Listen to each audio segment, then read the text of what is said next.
Hello, and this is Talk for Glory, episode 248. We are, I think Monday Night Raw is still going on. Doesn't matter. Currently, currently watching Monday Night Raw in the background, but we are 24 hours removed off of a fun show with the Clash, and that is Clash in Paris, guys. Honestly, guys, I wish we could have reviewed same day of, but a lot of stuff goes on. But you guys already know when it comes to reviews, when it comes to podcasts, when it comes to wrestling, there is talk for glory. So I am your host, Enigma V4, here to give you episode 248, and also here to give you the Clash in Paris review. Hopefully, this begins a streak of uploads for you guys that enjoy Talk for Glory, because we have this, we have All Out, we have Wrestling Extravaganza Palooza. I forgot what the hell it's called. Smoove knows the name of it, but we got that. So keep that in mind with all the uploadings. So to start us off, it is John Cena versus Logan Paul. You know, I like this match. It was entertaining. It was a good match. It was fun. Now, this was a match that if you expected a bad match out of Logan Paul and John Cena, I don't know why your expectations were so low. But no, this match was fun. This match was great. I understand that there are some people that didn't like the buckshot spot that Logan did. And, I don't really bitch about wrestlers that use other people's moves. I was just like, okay, some people didn't like it. Me personally, I think Hangman Page has the better buckshot lariat. But overall in the match, Logan did his thing. But the only issue I had with this was I forgot how many A's it took. But my only issue with this was I never felt the sense of, oh, Logan Paul's going to win. Like with his match with AJ, like there was a chance that Logan Paul could win. And he did win. And I guess this is my thing when it comes to wrestling as a whole. On top of storytelling and logic and everything else that, people clamor for in wrestling, me personally, what I ask for in wrestling is for you to sell me the dream that anybody could win. This match kind of lacked that. Like, it was good. It was physically enjoyable to watch. But John Cena hitting the Styles Clash definitely got a pop out of me. I know that in an interview, he basically said that, hey, if I can't fight you, I'll pay you tribute in some way, shape, and or form. Now, maybe that means that we aren't getting the John Cena AJ Styles match that we're all asking for. But a guy can dream, right? A guy can still dream.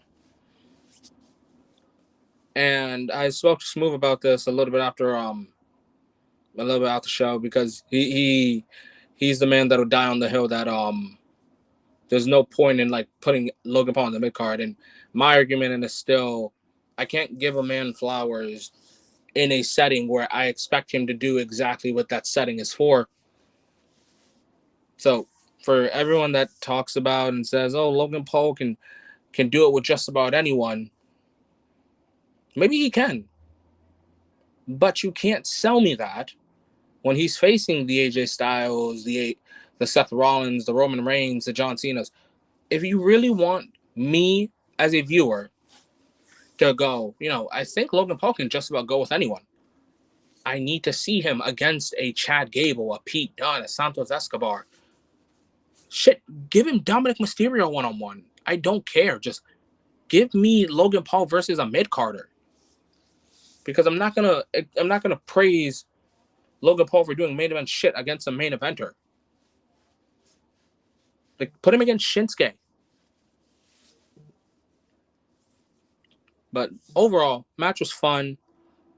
It's not on. It would never have been on my bucket list for Cena's last matches to go on about, but he went out on an entertaining match.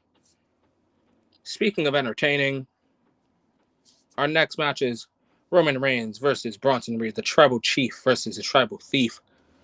It was throw up your ones versus give me your J's.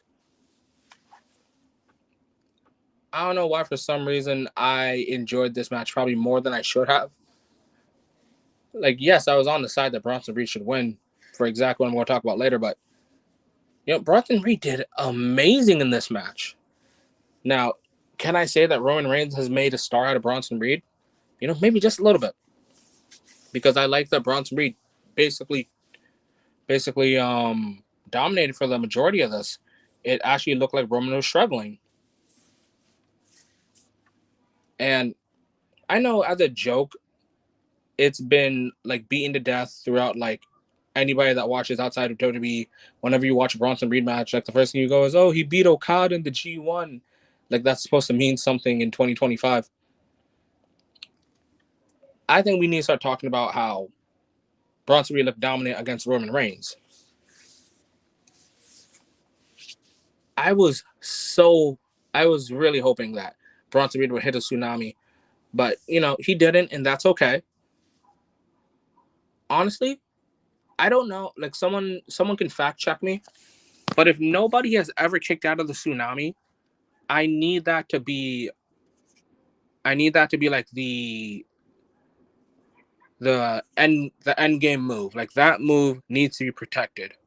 I need the tsunami to be the no one's ever kicked out of the tsunami.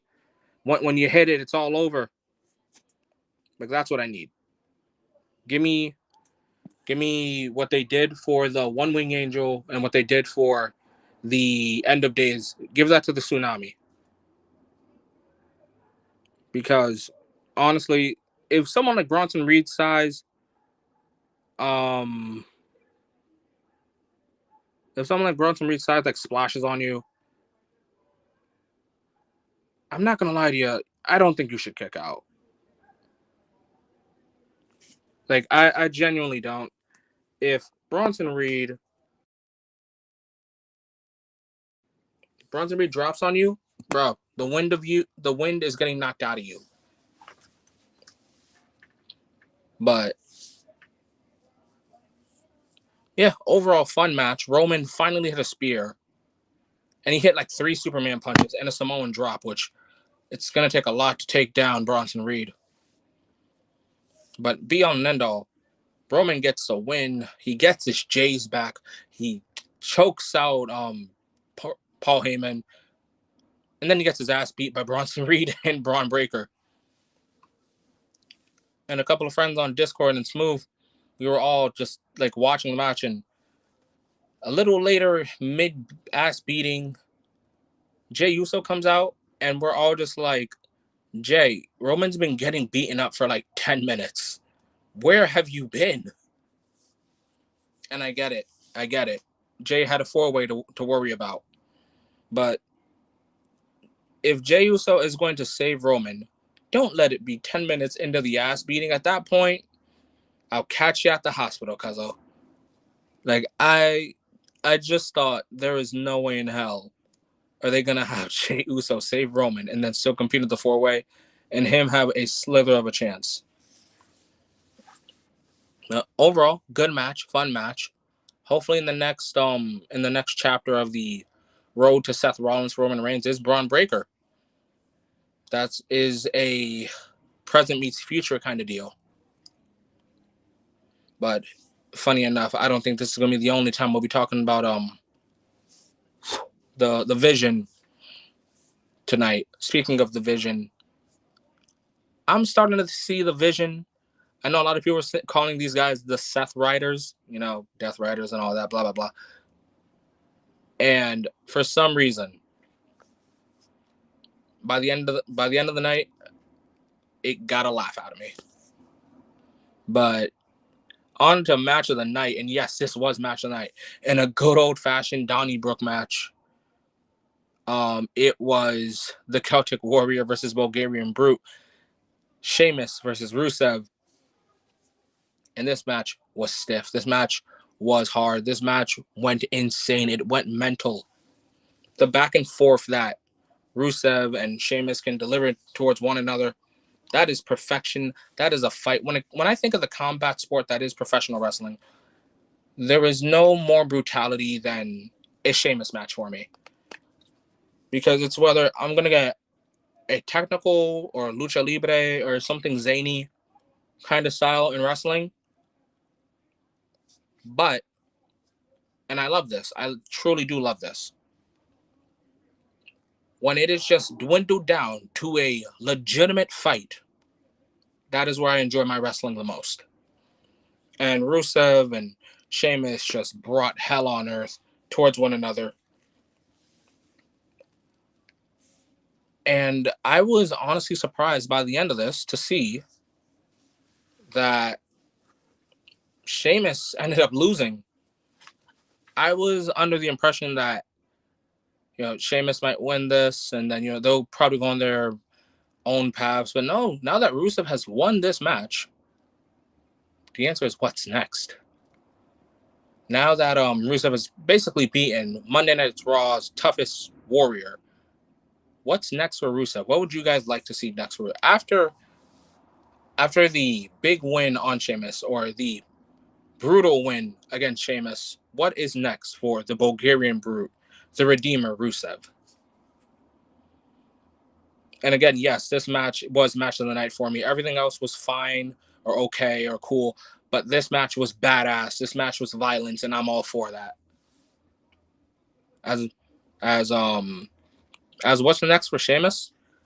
As someone whose story is just like, I need to become Grand Slam,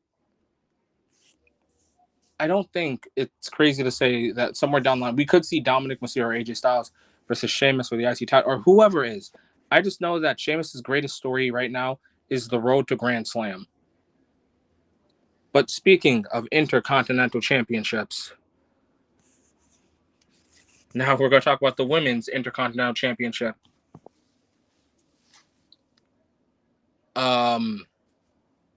This was a match.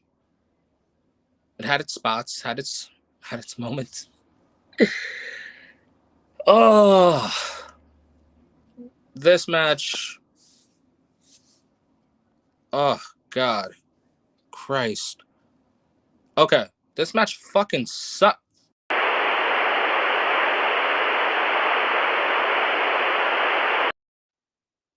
Okay, fine. I'll be nice. This arguably might be the worst.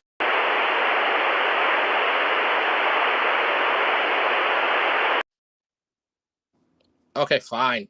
This match was skippable. That's the best I could give it. Honestly, did we need Nikki Bella in a title match? No. If you wanted...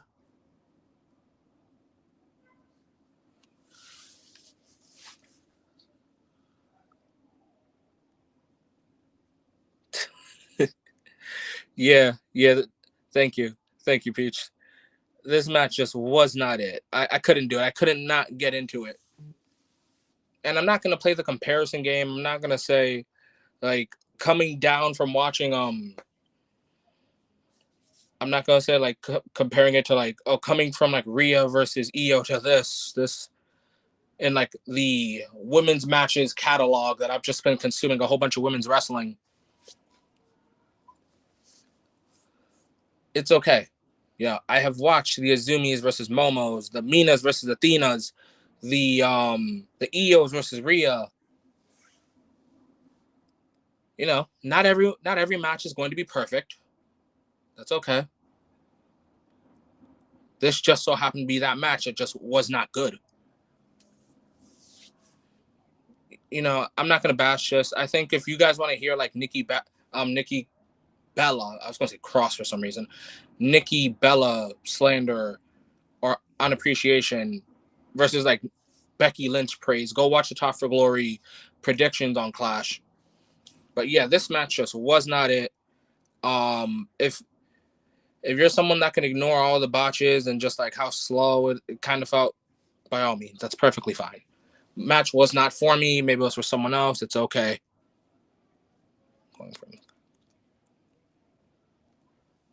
Yes, yes, Peach. You are absolutely right. It is absolutely just foul. Uh, but again, Becky Lynch retained. That's it. Nothing more, nothing less. No slander, just disappointment. But where we leave disappointment and go to expectation, we talk about the Wyatt Six versus the Street Profits for the tag team championships. And I'm gonna say this now. For anyone that's like praying for a Montez Ford singles run, I love you so much. I love that everyone is still clamoring, still begging for the Montez singles run.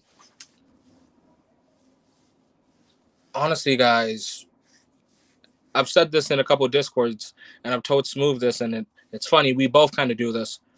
The only way Montez Ford is becoming a single star is in one of our universe modes.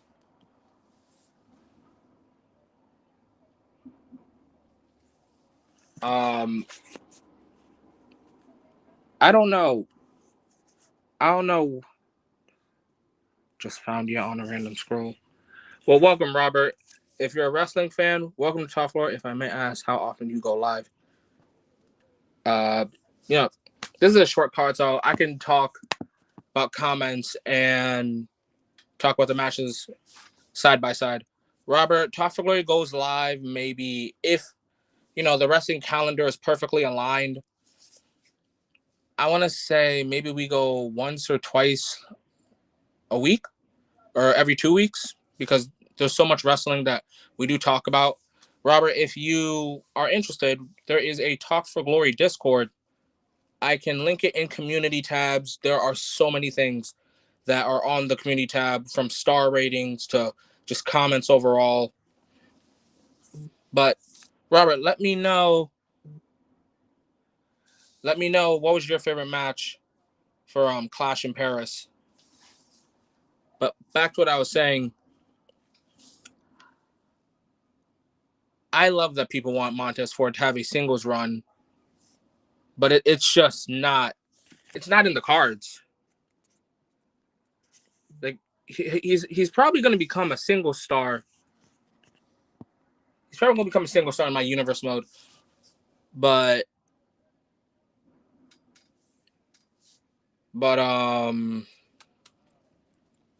this match was a match.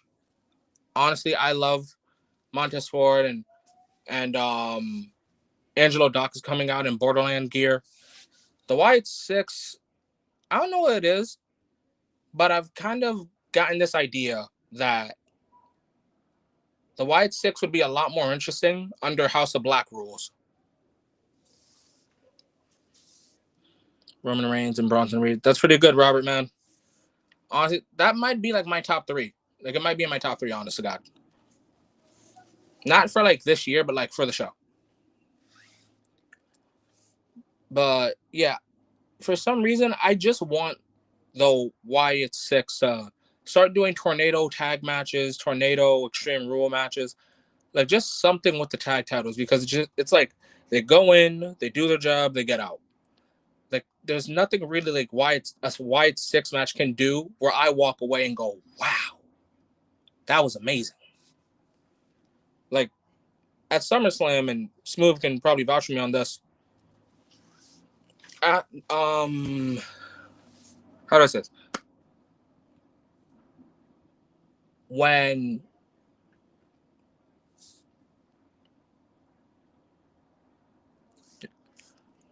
Peach, which match?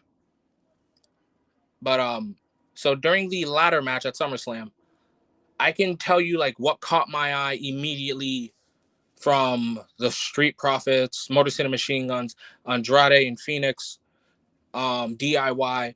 But by the end of it, all I remember from like the Wyatt Six, if it's not Nikki Cross going up top, or Bo Dallas, or Eric Rowan, like I don't remember what Dexter Loomis or Joe Gacy did. Like they just won the match. That's what I remember of them. And I wish I could remember more Bronson versus Roman. No. The match lasted like 10, 15 minutes.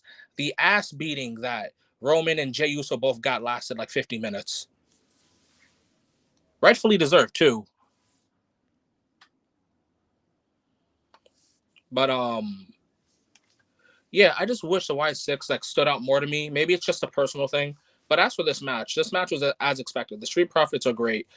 The Y6 are entertaining. And again, like just a small minor tweak to the tag title scene when it comes to them. Make them do House of Black rules. You know, no DQ, no countouts, all that stuff. But yeah, maybe it's just me. But for people that are kind of in the same boat, are the Y6 missing anything for you to become a huge fan of them? But be all and end all, congratulations, Y6, on getting the W. For you guys that still think that Montez Ford and Angelo Dawkins are going to break up, I don't think so. I think these guys are going to maybe be the first ever tag team to never break up. But that's just my predictions, and only the future can tell. But we're about to hit the main event scene, so guys, I want to thank everyone that has been listening, everyone that decided to tune in. And you guys already know, whether you're Tough for Glory fans of new or old, wrestling fans of new or old, you guys know when it comes to Tough for Glory, one of the key things to do is to follow the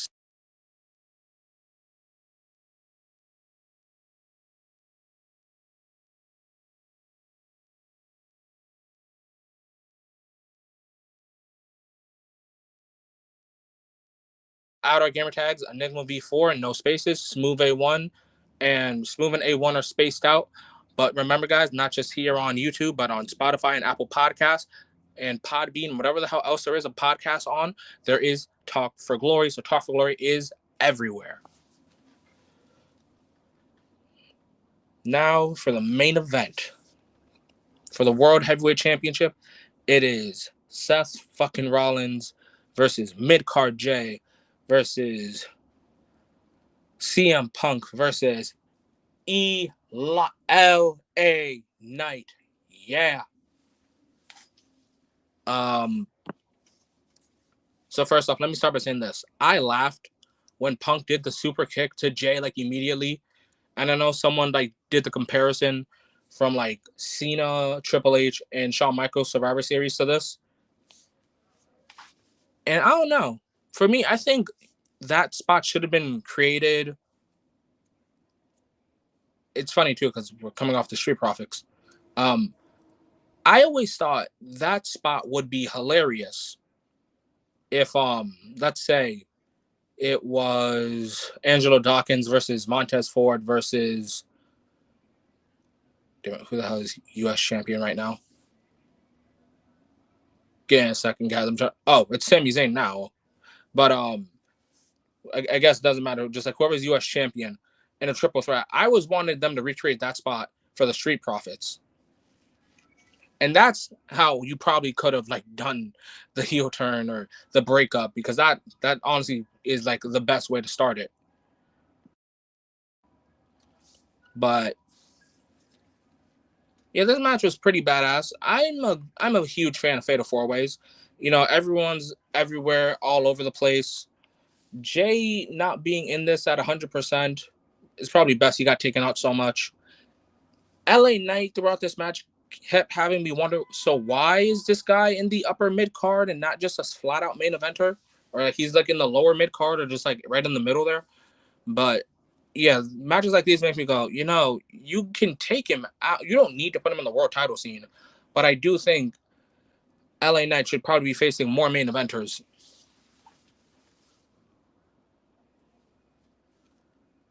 And then Punk was just going after everyone at this point. But Seth being the man with the plan. No Brian Kendrick. This dude knew how to pick his spots. He knew when to rev up the engines. But when it came down to him and Punk, I'm not gonna lie, they got me. They sold me the dream.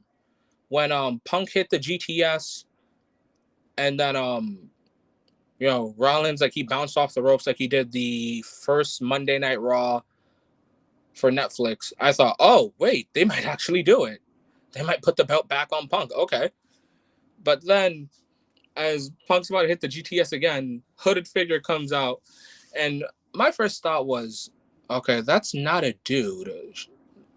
She's way too like small, or like, my first thought was like, I didn't see like the body shape, but my first thought was, oh shit, Austin Theory. I don't know why, for some reason I kind of want Austin Theory to join the division, but then I was like, wait, no, that's not a dude. And I was like, wait, is that Becky Lynch? So when she's taking off like the hood and everything, and like it's Becky Lynch, I'm like, oh shit, okay, they're pairing up Seth and Becky again. All right, first time was kind of bad, but this time it doesn't feel so forced or anything like that. It's just, who's got your back better than your wife? So the man has joined the Vision, and Seth Rollins is still world champion. And in his eyes, he is protecting us from people like CM Punk and basically Roman Reigns by Bronson Reed and Braun Breaker being the Shadow Roman. So that's two birds, one stone. Now what's next for the Vision? I don't know. But what I do know is who can stop the Vision. And the only people that look like they can stop the Vision, well, I'm not going to say it's like a V2, like a V3 version of the Bloodline. But I was kind of thinking, like Roman Punk, and they maybe need like another powerhouse tag team, and then on the women's side, you can get Bayley. I don't know how it would work out, but that's year 4. That's year 5 versus their 5. Wait, no, 4 versus 4. But yeah, guys, if you guys have someone you want to join the Vision, who would you want next to join the Vision? Me personally, it's Austin Theory, but who knows? Maybe this is enough for the faction. Guys, I hope you guys enjoyed the review. I'm only been talking for about almost 30 minutes here. Thank you for all the comments. Peach, you've been amazing. Robert, I hope I answered your questions. And if you have more questions, again, join the Top Floor Discord, guys. Follow the socials. Comment down your favorite matches. But you guys already know when it comes to Top for Glory. I was reading other comments. But remember, guys, to follow Top for Glory everywhere. That was linked down below. But closing out here.